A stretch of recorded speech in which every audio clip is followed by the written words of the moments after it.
नमस्कार साथियों, सेविंग गुरुजी YouTube channel पर आप सभी दोस्तों का हार्दिक स्वागत है। दोस्तों आज बात करेंगे नियो बैंकिंग के बारे में। किस तरह से हमारा देश डिजिटलाइजेशन की ओर जा रहा है और उसमें एक बड़ा कदम या एक बड़ा भाग नियो बैंकिंग का भी है। तो दोस्तों सेविंग गुरुजी चैनल को सब्सक्राइब कर लें, लाइक कर लें, शेयर कर लें, जिससे कि हम बेहतर से बेहतर फाइनेंशियल वीडियो आपके लिए बना सकें। दोस्तों आजकल डिजिटल सेवाओं के सभी लोग प्रयोग कर रहे हैं, चाहे वो पेमेंट लेने की बात हो, पेमेंट देने की बात हो, शॉपिंग करने की बात हो, क्यूआर कोड के माध्यम से पेमेंट लेने देने की बात हो। इसके अलावा एसएमईज कंपनी में तमाम तरह के बेनिफिट्स या लेन देन से संबंधित बैंकिंग सेवाओं के संबंधित ये तमाम कार्य आजकल नियो बैंकिंग के माध्यम से बहुत तेज़ी से हो रहे हैं। तो सबसे पहले जानते हैं नियो बैंकिंग होते क्या हैं। दोस्तों नियो बैंकिंग एक डिजिटल फर्स्ट बैंकिंग मॉडल है जो बिना किसी शाखा के पूरी तरह से ऑनलाइन काम करता है। यानी कि इनके पास आरबीआई का लाइसेंस नहीं होता, लेकिन ये जो प्राइवेट बैंक हैं या एनबीएफसीज हैं, इनसे एक समझौता करते हैं जिसके तहत ये ऑनलाइन अपनी सेवाएं उस बैंक के माध्यम से आपको देते हैं।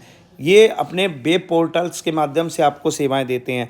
ये अन्य बैंकों की तुलना में जो पारंपरिक हमारे बैंक हैं, ट्रेडिशनल बैंक हैं, उनके मुकाबले में तेज़ होते हैं, अधिक सुविधाजनक होते हैं, कस्टमर फ्रेंडली होते हैं। यानी कि आपके अकाउंट से लेकर सारी चीज़ें ये बड़ी ही तेज़ी से एआई का यूज़ करके करते हैं।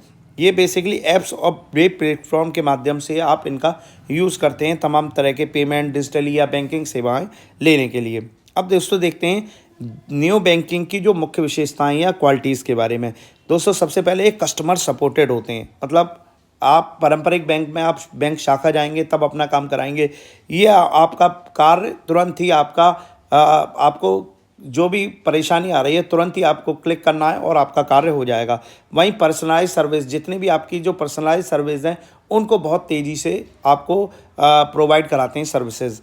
कम शुल्क, पारंपरिक बैंकों की तुलना में आपको पेमेंट का आदान प्रदान करना या बैंकिंग सेवाएं देना, उसमें जो शुल्क है वो ट्रांजेक्शन जो कॉस्ट है वो आपकी काफ़ी कम लगेगी। ये बहुत तेज़ हैं और तेज़ सुविधाजनक है। यानी कि अगर आपको पेमेंट कहीं भेजना है या लेना है, तुरंत ही आपका कार्य मिनटों में, सेकंडों में, चुटकियों में कर देंगे, जो कि पर्सनलाइज बैंक में बहुत सारे आपको आरटीजीएस, एनईएफटी, बहुत सारी चीज़ें आपको करनी पड़ेंगी। लेकिन ये तेज़ी से अपनी बैंकिंग सेवाएं कस्टमर को प्रोवाइड कराएंगे। भारत में अगर बात करें तो भारत में कौन से नियो बैंक काम कर रहे हैं, तो सबसे पहले आए नियो, NIYO। ये बेसिकली फॉरेक्स, विदेशों में मुद्राओं के बारे में, अगर आप यात्राएं कर रहे हैं तो वहाँ पर विदेशी मुद्रा की ज़रूरत पड़ती है, तो ये फॉरेक्स कार्ड को नियोजित करते हैं, बचत खाते, अन्य डिजिटली सेवाएं भी आपको देते हैं। दूसरा टाइप है ओपन। ओपन नाम का यह है जो छोटे छोटे एसएमईज हैं, वहाँ पर न्यू अकाउंट खोलना, बैंक अकाउंट में सेवाएं देना, बिलिंग करना, टैक्स संबंधी ये सारी चीज़ें ओपन के जरिए हो रही हैं। बात करें, एक होता है जुपिटर। ये एक तरह का बिना रखरखाव, इसमें कोई शुल्क नहीं लिया जाता इस तरह के अकाउंट में। ये बेसिकली कैश, कोई भी ऑफ़र या जो कंपनियों के माध्यम से दिए जाते हैं वहाँ पर कैशबैक जैसी सुविधाएं आपको देता है। चौथा है रोज़ पर पे टैक्स। ये तमाम तरह की जो नव व्यवसाय आप खेल रहे हैं वहाँ पर तमाम तरह की पेमेंट और बैंकिंग सेवाएं प्रोवाइड कर रहा है। ये बेसिकली आरबीआई के द्वारा गवर्न नहीं किए जाते, ये जो पब्लिक या प्राइवेट सेक्टर की जो बैंक हैं उनके द्वारा गवर्न किए जाते हैं। इसीलिए इन बैंकों के सामने बहुत सारी चुनौतियां हैं कि कहाँ तक वो इस चुनौती से निपट पाएंगे, क्या आरबीआई भविष्य में इनको लाइसेंस देगा नहीं देगा। सबसे पहले ये रेगुलेटरी चुनौतियाँ नियो बैंक के सामने रेगुलेटरी कि आरबीआई इनके पास पहले लाइसेंस नहीं होता, ये केवल पार्टनरशिप में अपना कार्य करती हैं। यहाँ पर ये चुनौती है कि अगर कोई रेगुलेटरी इसको नहीं कर पा रही है, अपने अंडर नहीं ले पा रही है, तो लोगों के सामने ये चुनौती है क्या हमारा पैसा सुरक्षित है, नहीं सुरक्षित। तो ये रेगुलेटरी चुनौती सबसे पहले नियो बैंकिंग के सामने है।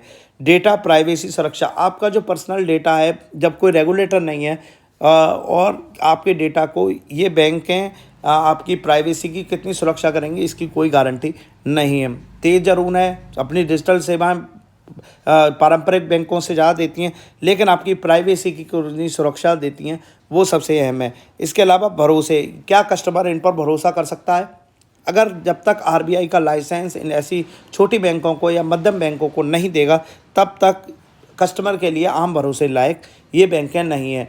तो अगर आपने इन बैंकों का लास्ट में निष्कर्ष मैं ही निकालूंगा, अगर आपको डिजिटली रूप से तेज़ और सब सुविधाजनक तरीके से ऑनलाइन वर्क करना है तो आप इन बैंकों में अपना खाता खोल सकते हैं, लेकिन एक कम अमाउंट पर, रीजनेबल। अगर आपका पैसा कभी भी अनिश्चित या प्राइवेसी आपकी बाधित होती है तो उसका भी आपको विशेष ध्यान रखना है। तो ये बात थी न्यू बैंकिंग में। अगर आरबीआई इनको भविष्य में लाइसेंस देता है तो ये काफ़ी प्रभावी हो सकती है।